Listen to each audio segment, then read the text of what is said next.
কোনো রকম ঝামেলা ছাড়া ভিন্ন স্বাদের শুধুমাত্র আম ও লবণ দিয়ে তৈরি নতুন একটি ভিডিওতে আপনাদের স্বাগতম। আসসালামু আলাইকুম।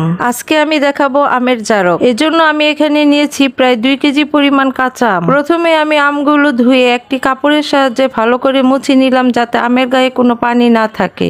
আমের খোসা ছিলে সবগুলো আম এভাবে টুকরো করে নিলাম। এরপর দুটি প্লাস্টিকের কৌটায় আমের টুকরোগুলো ভরে নিলাম। আমগুলো ভরার পর উপরে দিয়ে দিলাম বেশি করে লবণ, কারণ লবণ ও রোদ আমের জারককে দীর্ঘদিন ভালো রাখতে সাহায্য করবে।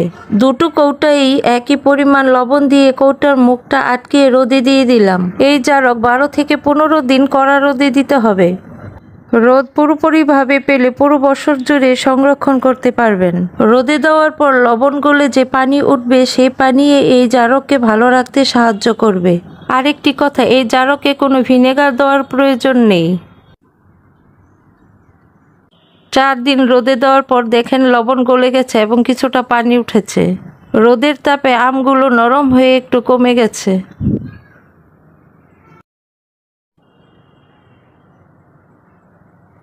এরপর কয়েকটা লাল কাঁচামরিচ ধুয়ে ভালো করে মুছে 2টি কৌটায় সমান ভাগে দিয়ে দিলাম।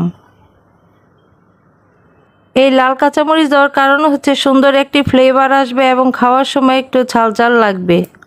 এখন আমি আরও 2টো কাঁচা আম টুকরো করে কেটে 2টি কৌটায় ভরে উপরে লবণ দিয়ে দিলাম।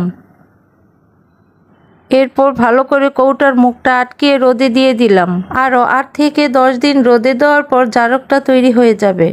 যখনই অনেক টক খেতে মন চাইবে এবং হাই প্রেশারের রোগীদের জন্য এই জারক অনেক উপকারে আসবে। এই ছিল আমার আজকের আমের জারকের ভিডিওটি দেখার জন্য আপনাদের অনেক অনেক ধন্যবাদ। সবাই ভালো থাকবেন। আল্লাহ হাফেজ।